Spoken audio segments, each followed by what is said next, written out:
കാശിനാഥൻ ഭാഗം 40. രചന അവതരണം ദിവ്യരാജ്. സെന്തിലിന്റെ നെഞ്ചിലേക്ക് വാടി വീണവളെ വേഗം ഉയർത്തിയെടുത്ത് ബെഡിൽ കൊണ്ടുപോയി കിടത്തിയവൻ. മോളെ. ഗായത്രിയുടെ അമ്മ ഓടി വന്നതും സെന്തിൽ മാറിക്കൊടുത്തു. പാറിപ്പറന്നു കിടന്ന അവളുടെ മുടിയിഴകളിൽ തലോടിക്കൊണ്ട് വിതുമ്പിയവർ. നമുക്ക് ഏതെങ്കിലും നല്ലൊരു ഹോസ്പിറ്റലിൽ കാണിക്കണ്ടേ ഗൗരിയെ? നന്ദൻ അത് പറയുമ്പോൾ കയ്യിലിരുന്ന ടവൽ ചെയറിലേക്കിട്ട് അവനെ മുഖമുയർത്തി നോക്കി കാശി. വേണം മോനെ, മോൾക്ക് അസുഖം കലശലായിട്ടുണ്ട്, അതാ ഇത്രയും വയലൻ്റായത്. ഇനിയിപ്പോൾ നാളത്തെ ചടങ്ങോ മാറ്റി വെക്കേണ്ടി വരുമോ? ആദിയോടവർ ചോദിച്ചു. ഏയ്, ചടങ്ങൊന്നും മാറ്റി വെക്കണ്ട, കുറച്ചു നേരത്തെ കാര്യമല്ലേ, അതുവരെ ഹോസ്പിറ്റലിൽ ഞങ്ങളിൽ ആരെങ്കിലും ഇരുന്നോളാം. ഗൗരിയുടെ അമ്മയെ നോക്കി കാശി അത് പറഞ്ഞിട്ട് ചെരിഞ്ഞു കിടന്നവളെ ഒന്ന് പാളി നോക്കി. മുഖം മറച്ച് നീണ്ട മുടിയിഴകൾ കിടന്നത് കാരണം വ്യക്തമായി കണ്ടില്ലവളെ. അത് നേരെ അമ്മ, ഞാനും കണ്ണനും ഉണ്ടാവും ഹോസ്പിറ്റലിൽ. പിന്നെ സ്ത്രീകളുടെ സ്ഥാനത്ത് ആരെങ്കിലും വേണ്ടേ? സെന്തിൽ കാശിയെ നോക്കി. വൈശുവിനെ കൂടി കൊണ്ടുപോവാം, കാശിനാഥന് ചിന്തിക്കാൻ നേരമെടുക്കാതെ പറഞ്ഞു. ഷോ, എന്നാലും അവളുടെ ഒരേ ഒരാങ്ങളുടെ നിശ്ചയമായിട്ട് അവൾക്ക് കൂടാൻ പറ്റില്ല എന്ന് പറഞ്ഞാൽ? പാച്ചു ഇത്തിരി വിഷമത്തോടെ പറഞ്ഞതും. അതിലും വലിയ ആവശ്യമല്ലേടാ ഇത്? സെന്തിൽ അവനെ കൂർപ്പിച്ചു നോക്കി. എന്നാ കണ്ണ, നീ ചെന്ന് വൈശുവിനെയും കൂട്ടി രാമകൃഷ്ണ മിഷൻ ഹോസ്പിറ്റലിൽ വന്നേക്ക്, അതാവുമ്പോൾ പോയി വരാനും എളുപ്പവാ. നന്ദൻ അവനെ നോക്കുമ്പോൾ തലയാട്ടിക്കൊണ്ട് പുറത്തേക്കിറങ്ങി കാശിനാഥൻ. ഗായു, ചേച്ചിക്ക് വേണ്ട വസ്ത്രങ്ങളും മറ്റ് അത്യാവശ്യ സാധനങ്ങളും എടുത്തു വയ്ക്ക്. നന്ദൻ പറയേണ്ട താമസം ഗായത്രി ബാഗ് പാക്ക് ചെയ്യാനായി പോയി. കാശിനാഥനെ വിളിച്ചു കിട്ടാഞ്ഞ് ആദിയോടെ വരാന്തയിലെ തിണ്ണയിൽ കയറിയിരുന്നു വൈശു. ആരോടും ഒന്നും പറയരുതെന്ന് പറഞ്ഞതുകൊണ്ട് അച്ഛയൊഴിച്ച് മറ്റാരോടും ഒന്നും പറഞ്ഞില്ല. അവിടെ എന്തായോ എന്തോ. ഗൗരിയെ ഹോസ്പിറ്റലിൽ കൊണ്ടുപോയിക്കാണോ? കണ്ണേട്ടനും അവർക്കൊപ്പം പോയോ? എന്നാ പിന്നെ വിളിച്ചിട്ടെടുക്കുന്നില്ലല്ലോ. നെഞ്ചിൽ കൈവച്ച് കണ്ട് ഓരോന്നും ഓർത്തവൾ. കണ്ണനെ വിളിച്ചോ മോളെ? ഒരു ഗ്ലാസ്സിൽ നിന്നും ചൂട് കട്ടൻ കാപ്പി മറ്റൊരു ഗ്ലാസ്സിലേക്ക് ഒഴിച്ച് ആറ്റി കട്ടിളപ്പടിയിൽ വന്നെത്തിയ ഭരതൻ ചോദിച്ചു. വിളിച്ചു വച്ചേ, പക്ഷേ എടുക്കണില്ല, നിക്കെന്തോ പേടിയാവാ. ആദിയോടെ പറഞ്ഞതും. ഏയ്, പേടിക്കൊന്നും വേണ്ട, ഡ്രൈവ് ചെയ്യുന്നുണ്ടാവും, അതാവും കോൾ എടുക്കാത്തത്. മോൾ ഒരു കാര്യം ചെയ്, ഈ കട്ടനങ്ങ് കുടിക്ക്, അപ്പോഴേക്കും ആളിങ്ങെത്തും. കാപ്പി അവൾക്ക് നേരെ നീട്ടുമ്പോൾ കൈ നീട്ടി അത് വാങ്ങി ചുണ്ടോട് ചേർത്തവൾ. അന്നേരം അയാളുടെ നോട്ടവും ഗേറ്റ് കടന്ന് ഇടറോഡിലേക്ക് നീണ്ടിരുന്നു. ദൂരെ നിന്ന് ബുള്ളറ്റിന്റെ കാതടുപ്പിക്കുന്ന ഒച്ച കേട്ടതേ ഇരുന്നിടത്തു നിന്ന് ചാടി എഴുന്നേറ്റു വൈഷ്ണവി. ആ, വരണുണ്ടെന്ന് തോന്നണു അച്ഛേ. മുഖം തെളിഞ്ഞവളുടെ അത്ര നേരത്തെയും ആധിയൊഴിഞ്ഞു. വീടിനു മുറ്റത്തായി ബുള്ളറ്റ് കൊണ്ട് നിർത്തി ഇറങ്ങുമ്പോൾ കണ്ണുകൾ പോയത് അവനെ കാത്ത് വൈശുവിനൊപ്പം തിണ്ണയിലിരിക്കുന്ന ഭരതനിലായിരുന്നു. അച്ഛൻ ഉറങ്ങിയില്ലായിരുന്നോ? വയ്യാത്ത ആളല്ലേ, കിടക്കാത്തതെന്തേ? കരുതലോടെ തിരക്കിയവൻ. ദേ, താൻ പോയേ പിന്നെ കാത്തിരിപ്പ് തുടങ്ങിയതാ ഒരാള്. ഒറ്റയ്ക്കിരുത്തിയിട്ട് എങ്ങനെ പോയി കിടക്കും ഞാൻ? വൈശുവിനെ നോക്കി ചെറുചിരിയോടെ പറയുമ്പോൾ അവനും ചിരിച്ചു. പോയ കാര്യം എന്തായി മോനെ? ആ കുട്ടിയെ ഹോസ്പിറ്റലിൽ കൊണ്ടുപോയി. അപ്പോൾ നാളത്തെ നിശ്ചയോ? കേട്ട പാടെ വൈശു തിരക്കി. നിശ്ചയമൊക്കെ നടക്കും, കുറച്ചു നേരത്തെ കാര്യല്ലേ. ഞാനും സെന്തിലും ഹോസ്പിറ്റലിൽ തങ്ങാന്ന് കരുതി. അത്ര നേരവും. പിന്നെ സ്ത്രീകളുടെ സ്ഥാനത്ത് ആരെങ്കിലും വേണ്ടേ? അതിന് താൻ നിൽക്കില്ലേടോ? പെട്ടെന്ന് കേട്ടപ്പോൾ ഞെട്ടലായിരുന്നു, എങ്കിലും സമ്മതഭാവത്തിൽ തലയാട്ടിയവൾ. അതാ നല്ലത്, അതാവുമ്പോൾ നിശ്ചയം മുടങ്ങില്ലാലോ. ആ ചടങ്ങങ്ങ് കഴിഞ്ഞു കിട്ടിയാ പിന്നെ പേടിക്കണ്ട. നാ മോള് ചെന്ന് എടുക്കാനുള്ളതൊക്കെ എടുത്തു വയ്ക്ക്. അല്ല, ഇന്ന് തന്നെ പോവോ അതോ നാളത്തേക്കോ? സംശയഭാവത്തിൽ അവനെ നോക്കി ഭരതൻ. ഇപ്പോൾ ചെല്ലണം അച്ഛാ, വേഗം റെഡിയായി വരൂട്ടോ വൈശു. ഒരു ജോഡി ഡ്രസ്സ് കൂടി കരുതിക്കോ, പിന്നെ ഫോണിൻ്റെ ചാർജറും കൂടി, അവൻ ഓർമ്മിപ്പിച്ചുകൊണ്ട് അവൾക്ക് പിന്നാലെ ചെന്നു. രാമകൃഷ്ണ ഹോസ്പിറ്റലിൽ ചെന്നെത്തുമ്പോൾ സെന്തിലിൻ്റെ കാർ പാർക്കിങ്ങിൽ കണ്ടിരുന്നു കാശി. വൈശുവിനെയും കൊണ്ട് നേരെ റിസപ്ഷനിലേക്ക് ചെന്ന് ഗൗരി അഡ്മിറ്റാക്കിയ കാര്യം ചോദിച്ചറിഞ്ഞു. 44-ാം വാർഡ് ലക്ഷ്യം വെച്ച് അവർ ചെല്ലുമ്പോൾ അകത്ത് ഗൗരിയുടെ അലർച്ചയും നിലവിളിയും കേൾക്കാമായിരുന്നു. എനിക്ക് പോണം, എൻ്റെ കുഞ്ഞുഞ്ഞിനെ കാണണം, ഞാൻ പോവാ, അലറി വിളിക്കുന്നത് കേൾക്കാമായിരുന്നു അവർക്ക്. അവളുടെ അലപ്പ് കേൾക്കുമ്പോഴും കാശിയുടെ മനസ്സ് ഉടക്കിയത് ആ പേരിലാണ്, കുഞ്ഞുഞ്ഞ്. വേഗം അങ്ങോട്ടേക്ക് ചെന്നു. പുറംതിരിഞ്ഞു നിൽപ്പുണ്ടായിരുന്നവൾ. 2 നഴ്സുമാർ പണിപ്പെട്ട് ബെഡിലേക്ക് പിടിച്ചിരുത്തി അവളെ. തൊട്ടടുത്ത് തന്നെ ഗായത്രിയും അമ്മയും നന്ദന് നിൽപ്പുണ്ടായിരുന്നു. ഹോസ്പിറ്റൽ ഗൗണൊക്കെ ധരിപ്പിച്ച് പാറിപ്പറന്ന മുടിയൊക്കെ ഉയർത്തി കെട്ടിവെച്ചിട്ടുണ്ട്. വൈശു ആധിയോടെ നോക്കി നിൽപ്പുണ്ട്. കാശിനാഥൻ അവളുടെ കയ്യിൽ കൈകോർത്ത് പിടിച്ചതും മുഖമുയർത്തി മെല്ലെ നോക്കി. പേടിയുണ്ടോ? ഇത്തിരി, ചുണ്ടുകൂർപ്പിച്ചവൾ. ഏയ്, ഒന്നുമില്ലടാ. ഞങ്ങളൊക്കെ ഇല്ലേ? ചേർത്ത് പിടിച്ചവൻ. കണ്ണാ, ഒന്ന് മാറിത്താടാ. പുറത്തുനിന്നും സെന്തിൽ പാഞ്ഞു കയറി വന്നിരുന്നപ്പോൾ കയ്യിൽ ഒരു കെട്ട് മെഡിസിനും ഒക്കെ ഇഞ്ചക്ഷന് വേണ്ടിയുള്ളതാണെന്ന് കണ്ടപ്പോൾ മനസ്സിലായി.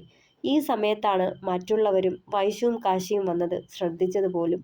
എല്ലാവരും ഒന്ന് പുറത്തേക്കിറങ്ങണേ, പേഷ്യൻ്റ് കുറച്ച് പാനിക്കാണ്. തൽക്കാലം ഒന്ന് മയങ്ങാനുള്ള സെഡേഷൻ കൊടുക്കാം. ഡോക്ടർ അത് പറയുമ്പോൾ ഗായുവിനെയും അമ്മയെയും കൂട്ടി നന്ദനും മറ്റുള്ളവരും പുറത്തേക്കിറങ്ങിയിരുന്നു. ഡോക്ടർ എന്തു പറഞ്ഞു നന്ദേട്ടാ? കുറച്ചുനാൾ ട്രീറ്റ്മെൻറ്റ് വേണ്ടിവരും. ഒത്തിരി പഴക്കം ചെന്നതല്ലേ. 6-7 മാസമെങ്കിലും നല്ല ചികിത്സ വേണ്ടിവരും. നെടുവീർപ്പോടവൻ പറഞ്ഞതും. അത്രയും നാളോ? ആദിയോടെ തിരക്കി വൈശു. ഇതൊരു ആയുർവേദ ഹോസ്പിറ്റലാ വൈശു. പെട്ടെന്ന് അസുഖം മാറ്റിവിടുന്നതിലും രോഗം കാലറ്റു പോകാനായുള്ള ട്രീറ്റ്മെൻറ്റാ കൊടുക്കുന്നത്. അങ്ങനെ ഡോക്ടർ പറഞ്ഞത്. സെന്തിലാണ് മറുപടി കൊടുത്തത്. അകത്തെ ബഹളം കുറഞ്ഞ് പുലമ്പലുകളായി മാറി. പതിയെ അത് നിശബ്ദതയിലേക്കും. ഗൗരി മയങ്ങിയെന്ന് മനസ്സിലായതും സെന്തിൽ ജനാല വഴി അകത്തേക്കൊന്ന് നോക്കി. മയങ്ങി, മെല്ലെ പറഞ്ഞവൻ. അപ്പോഴേക്കും ഡോക്ടറും നഴ്സുമാരും പുറത്തേക്ക് വന്നിരുന്നു. ഇപ്പോൾ പേഷ്യൻ്റ് നല്ലോണം ഉറങ്ങട്ടെ. ഉറങ്ങി എണീക്കുമ്പോൾ ചിലപ്പോൾ ബെറ്റർ ആവും. രാവിലെ മുതൽ മെഡിസിൻ കൊടുക്കാം. ഇപ്പോൾ തൽക്കാലം ഒരു ട്രിപ്പേയുള്ളൂ. അത് കഴിയുമ്പോൾ സിസ്റ്ററോട് പറയണം. സിസ്റ്റർ ദേ ആ പോയിന്റിലുണ്ടാവും. കുറച്ചകലെ കാണുന്ന ഒരു ക്യാബിൻ ചൂണ്ടിക്കാട്ടിയവർ. ഡോക്ടർ പോയി കഴിഞ്ഞതും ഗായത്രിയും അമ്മയും അകത്തേക്ക് കയറിപ്പോയി. പിന്നാലെ വൈശുവും. പുരുഷന്മാർ 3 പുറത്തു തന്നെ നിൽപ്പുണ്ടായിരുന്നു. തളർന്ന താമര പോലെ കിടന്നുറങ്ങുന്നവളിലേക്ക് കണ്ണുകൾ പതിക്കുമ്പോൾ വല്ലാതെ വേദന തോന്നി വൈശുവിന്. ഈ നല്ല പ്രായത്തിൽ അവൾ അനുഭവിച്ച നോവുകൾ ഊഹിച്ചെടുത്തതേ കണ്ണുകളും നിറഞ്ഞു. ഗായത്രിയുടെ അമ്മയുടെ കരച്ചിൽ കൂടി കണ്ടതും എന്ത് പറഞ്ഞ് ആശ്വസിപ്പിക്കണമെന്നറിയാതെ നിന്നുപോയി കുറച്ചു നിമിഷങ്ങൾ. അവരെ ചേർത്ത് പിടിച്ച് ഓരോന്നും പറഞ്ഞ് ആശ്വസിപ്പിച്ചു കൊണ്ടിരുന്നവൾ. അമ്മ, നമുക്കിറങ്ങിയാലോ?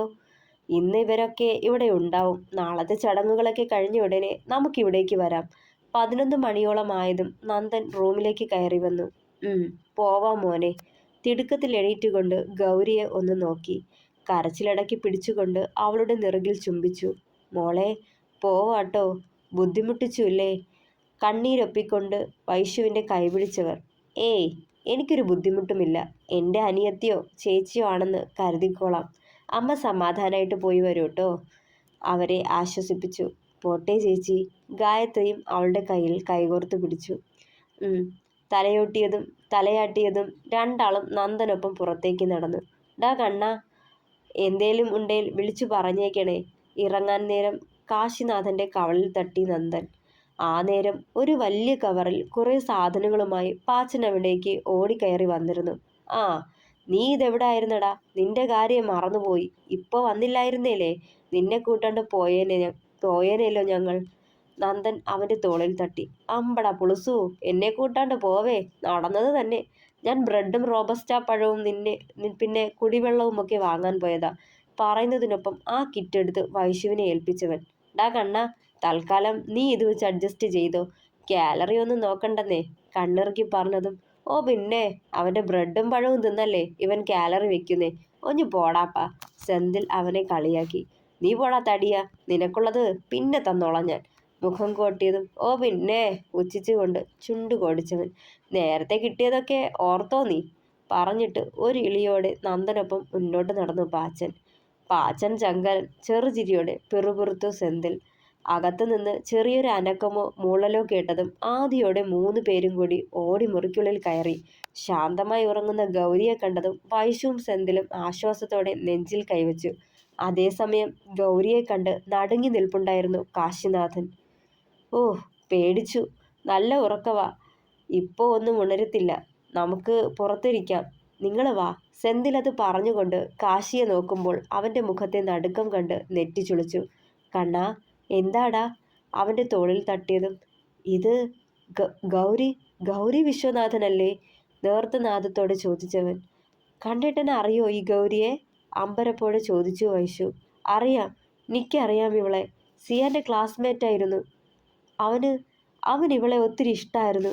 ഞെട്ടലകലാതെ പറഞ്ഞതും. അപ്പോൾ കുഞ്ഞൂഞ്ഞ്? ഇടർച്ചയോടെ തിരക്കിയവൾ. എൻ്റെ സിയാന, അവൻ്റെ വീട്ടിലെ വിളിപ്പേരാത്. കുഞ്ഞൂഞ്ഞ് കേട്ടതിൻ്റെ ഷോക്കിൽ സ്തംഭിച്ചു നിന്നുപോയി വൈശു. കണ്ണേട്ടാ, അപ്പോൾ സിയാനായിരുന്നു ഗൗരിയേച്ചി സ്നേഹിച്ചിരുന്ന ആ ആള്? വൈഷ്ണവിയുടെ ഞെട്ടലകന്നില്ല അന്നേരവും. അത് കേട്ടിട്ടും നെറ്റി ചുളിച്ചുകൊണ്ട് അവളെ നോക്കി. ഗൗരിക്ക് ഇഷ്ടമായിരുന്നു അവനെ? അമ്പരപ്പകലാതെ തിരിച്ചു ചോദിച്ചതും അതേന്ന് തലയാട്ടിയവൾ. അതുമല്ല, സിയാന്റെ മരണം നേരിട്ട് കണ്ടതിൻ്റെ ഷോക്കില അവൾ അങ്ങനെ ആയതെന്ന ഗായു പറഞ്ഞത്. നോട്ടം ഗൗരിയിൽ തന്നെ തറഞ്ഞു നിന്നു കാശിയുടെ. അവൻ ഒത്തിരി ആഗ്രഹിച്ചിരുന്നു ഗൗരി പ്രണയം തുറന്നു പറയാൻ. അന്നൊന്നും അവനോടുള്ള ഇഷ്ടം പുറത്തു കാട്ടിയില്ലായിരുന്നു, അവഗണിച്ചിട്ടേയുള്ളൂ. എന്നാലും സിയാന്റെ മരണ സമയത്ത് ഞാൻ മാത്രമേ ഉണ്ടായിരുന്നവിടെ. പക്ഷേ ഇവളെങ്ങനെ കണ്ടുന്നാ നോടെ പറഞ്ഞവൻ. അവൾക്ക് ബോധം വീഴട്ടെ, നമുക്ക് ചോദിച്ചു നോക്കാം. എന്തെങ്കിലും മനസ്സിലുണ്ടെങ്കിൽ പറയാതിരിക്കില്ല, സെന്തിൽ കൂട്ടിച്ചേർത്തു. നോട്ടം ഗൗരിയിലേക്ക് പാഞ്ഞു കാശിയുടെ. ഒത്തിരി പിന്നാലെ നടന്നതാവൻ. പക്ഷേ അവസാന നിമിഷത്തും അവൾ തുറന്നു പറഞ്ഞിട്ടുണ്ടാവില്ല. ഇത്രയൊക്കെ ഇഷ്ടമെന്നും പറഞ്ഞ് നടന്നിട്ടും അവൾ നിന്നെ ഒന്ന് പരിഗണിക്കുന്നില്ലല്ലോടാ എന്ന് പറഞ്ഞ് ഞങ്ങളൊക്കെ കളിയാക്കുമ്പോൾ ചിരിച്ചു തള്ളും അവൻ. അതല്ലെങ്കിൽ പറയും അവള് പരിഗണിച്ചു തുടങ്ങിയാൽ പിന്നെ ഒന്നൊന്നര പരിഗണിക്കലാവുമെന്ന്. ഒരു കണക്കിന് സത്യമാ. അവളും അവനെ അത്രയേറെ, ഒരുപക്ഷെ അതിലുമേറെ സ്നേഹിച്ചു കാണും. അതല്ലേ അവൻ്റെ വേർപാട് സമനില തെറ്റിച്ചത്? നോവോടെ പറഞ്ഞവൻ. ഒന്നും മിണ്ടിയില്ല വൈശു. പറയാൻ ഒന്നുമില്ലായിരുന്നു. ഗൗരിയുടെ വേദന മനസ്സിലാക്കാൻ കഴിയുമായിരുന്നു അവൾക്ക്. നീ ഇങ്ങനെ ഏത് സമയത്തും അവനെ തകർക്കണം, നശിപ്പിക്കണം എന്ന് മാത്രം ചിന്തിച്ചിരുന്നാൽ സമനില തെറ്റിപ്പോവും സാവിത്രി. തൽക്കാലം അവൻ്റെ കാര്യം മറന്നേക്ക്. എന്നിട്ട് ഇനിയുള്ള ദിവസങ്ങളിലെങ്കിലും മനസമാധാനത്തോടെ കഴിയാൻ നോക്ക്. രാത്രി ഉറക്കം പോലും ഇല്ലാതെ ഉലാത്തുന്നവൾക്കരികിലേക്ക് നടന്നെടുത്തു ശേഖർ. ഏട്ടനൊന്നും പറയണ്ട. എൻ്റെ ജീവിതം തകർത്ത് തരിപ്പണമാക്കിയവളുടെ മോനാവൻ. ഇപ്പോൾ അവനായിട്ടില്ലേ ചന്ദ്രു എന്നെ പുറത്താക്കിയത്. അവൻ്റെ നാശം കണ്ടേ അടങ്ങൂ ഞാൻ. വീണ്ടും വീണ്ടും ഭ്രാന്തെടുത്ത് അലഞ്ഞു തിരിയും അവൻ. സ്വയം തലമുടിയിൽ പിച്ചി വലിച്ച് പുലമ്പിയവർ. ഒരു നിമിഷം അവരുടെ പ്രവർത്തികളൊക്കെ കണ്ട് ഭയന്നുപോയി ശേഖർ.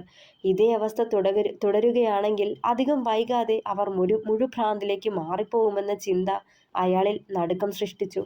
വല്ല വിധേനയും എന്തൊക്കെയോ പറഞ്ഞവരെ സമാധാനിപ്പിച്ച് അകത്തേക്ക് കൊണ്ടുപോകുമ്പോൾ ഒന്ന് നെടുവീർപ്പെട്ടയാൾ. അവളുടെ മനസ്സ് തകർന്നു നിൽക്കുന്നത് കാണാൻ ആവതില്ലാത്ത പോലെ. ചന്ദ്രു എൻ്റെയാ, ആർക്കും വിട്ടുകൊടുക്കില്ല. അവനെ മോഹിക്കാൻ എന്ത് അർഹതയാ ഉണ്ടായത് ആ നസ്രാണിച്ചിക്ക്? എൻ്റെ ആനന്ദിനെ മാത്രം സ്നേഹിച്ചാൽ മതി ചന്ദ്രു. കാശിനാഥൻ അവനെ വെറുത്താൽ മതി, സ്നേഹിക്കണ്ട.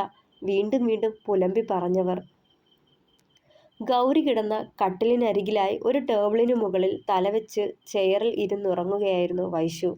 വാതിലടയ്ക്കാൻ ഭയം തോന്നി. അഥവാ രാത്രിയിലെങ്ങാനും അവൾ ഉണർന്ന് വയലൻ്റായാൽ തന്നെ കൊണ്ട് അടക്കി നിർത്താനാവില്ലെന്ന് ഓർത്തിരുന്നു.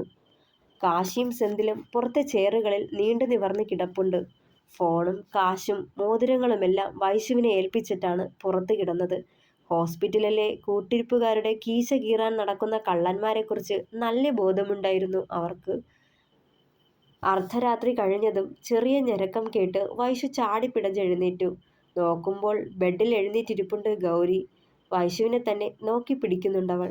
അധികം പരിചയമില്ലാത്തതിൻ്റെ പരിഭ്രമവും ഗൗരിയുടെ മുഖത്തുണ്ട്. വൈശു അരികിലേക്ക് ചെല്ലുമ്പോൾ പിന്നിലേക്ക് നീങ്ങിക്കൊണ്ടിരുന്നവൾ. പേടിക്കണ്ട ഗൗരിയച്ചി, ഞാനല്ലേ, ഒന്നും ചെയ്യില്ല കേട്ടോ. മെല്ലെ അവളുമായി ചങ്ങാത്തത്തിലാവാനായി ആ കയ്യിൽ ഒന്ന് കൈ ചേർത്തു. കയ്യിലും അവളുടെ മുഖത്തേക്കും മാറി മാറി നോക്കി ഗൗരി. ഗൗരിയച്ചിക്ക് വെള്ളം വേണോ? നാവുകൊണ്ട് ചുണ്ടൊഴിയുകയും ടേബിളിന് മുകളിൽ വച്ചിരുന്ന വെള്ളം നിറച്ച ബോട്ടിലിൽ നോക്കുകയും ചെയ്യുന്നത് കണ്ടപ്പോൾ ദാഹിച്ചിട്ടാന്ന് തോന്നി വൈശുവിന്. ഒരു കുഞ്ഞിൻ്റെ കുറുമ്പോടെ വേണമെന്ന് തലയാട്ടിക്കൊണ്ട് ചുറ്റുപാടും കണ്ണും ഇഴിച്ചു പിടിച്ച് നോക്കിയിരുന്നവൾ. വൈശു വേഗം വെള്ളമെടുത്ത് തുറന്ന് അവൾക്ക് നേരെ നീട്ടിയതും ആർത്തിയോടെ കുടിച്ചു. ഒരു കുപ്പിയുടെ പകുതിയോളം വെള്ളവും ഒറ്റ എളുപ്പിന് കുടിച്ചു തീർത്തു. വിശക്കുന്നുണ്ടോ? അവൾ വയലൻ്റ് ആവുമോ എന്ന ഭയമുണ്ടെങ്കിലും സ്നേഹത്തോടെ ചോദിച്ചു. വേണമെന്ന് തലയാട്ടിക്കൊണ്ട് ഇരുകൈയും കൊണ്ട് തലചൊറിയാൻ തുടങ്ങി. വൈശു വേഗം പാച്ചൻ കൊണ്ടുകൊടുത്ത ബ്രെഡും ജാമും എടുത്ത് അവൾക്ക് നേരെ നീട്ടി. വലിയ സന്തോഷത്തോടെ തട്ടിപ്പറിച്ച് വാങ്ങിയ ശേഷം തുറന്നെടുത്ത് കഴിക്കാനും തുടങ്ങി. ഈ നേരം വൈശു പുറത്തേക്ക് ചെന്ന് അവൾക്ക് ബോധം വീണ കാര്യം കണ്ണനെയും സെന്തിലിനെയും അറിയിച്ചു. കേട്ട പാതി കേൾക്കാത്ത പാതി കാശിനാഥൻ ആദ്യം ചാടിപ്പിടിച്ച് അകത്തേക്ക് കയറി. ഗൗരി, എന്നെ അറിയോ? വലിയ പ്രതീക്ഷയോടെ അരികിലേക്ക് ചെല്ലുമ്പോൾ സൂക്ഷിച്ചൊന്ന് നോക്കിയിട്ട് ഇല്ലെന്ന് തലയാട്ടി. നന്നായി ഓർത്തു നോക്കോ? നിരാശപ്പെടാതെ വീണ്ടും തിരക്കി. വെറുതെ ചുറ്റിലും നോക്കിയിരുന്നേയുള്ളൂ. അവൻ ചോദിച്ചതിന് മറുപടി കൊടുത്തില്ല. മുഖം കുനിച്ചിരുന്ന് ബ്രെഡ് നുള്ളിക്കളിച്ചു തുടങ്ങി. ഗൗരി, നിന്റെ കുഞ്ഞുഞ്ഞ് എവിടാന്നറിയോ? മെല്ലെ ചോദിച്ചതും മുഖമുയർത്തി നോക്കിയവൾ.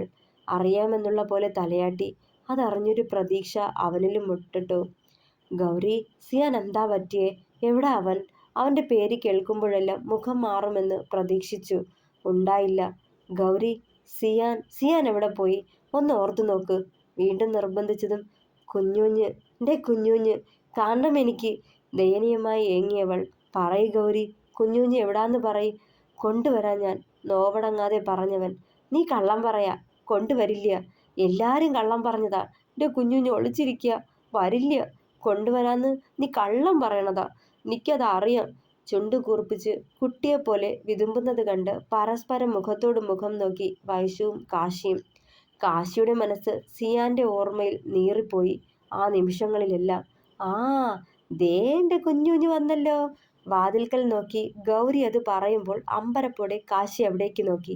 ഇരുകൈയും ഉയർത്തിപ്പിടിച്ച് മൂരി നിവർത്തിക്കൊണ്ട് വാതിൽ കടന്ന് അകത്തേക്ക് വരുന്ന സെന്തിലിനെ കണ്ടതും ഇരുന്നിടത്ത് നിന്ന് ചാടിപ്പിടച്ചെഴുന്നേറ്റു ഗൗരി. കുഞ്ഞുഞ്ഞേ, എൻ്റെ കുഞ്ഞുഞ്ഞേ. ഇതൊന്നും അറിയാതെ കയറി വരുന്നവന് അരികിലേക്ക് ഓടിച്ചെന്ന് നിന്നവൾ ചെന്ന പാടെ അവനെ മുറുകെ പുണർന്നിരുന്നു. എൻ്റെ കുഞ്ഞുഞ്ഞാ, എൻ്റെ കുഞ്ഞുഞ്ഞ്. ആ നെഞ്ചിലേക്ക് മുഖമമർത്തിയവൾ. എന്താ നടക്കണതെന്ന് പോലും തിരിച്ചറിയാനാവാതെ തരിച്ചു നിൽക്കുമായിരുന്നു സെന്തിൽ അന്നേരം. തുടരും. കഥ ഇഷ്ടമാകുന്നുണ്ടോ? അഭിപ്രായങ്ങൾ പറയണേ.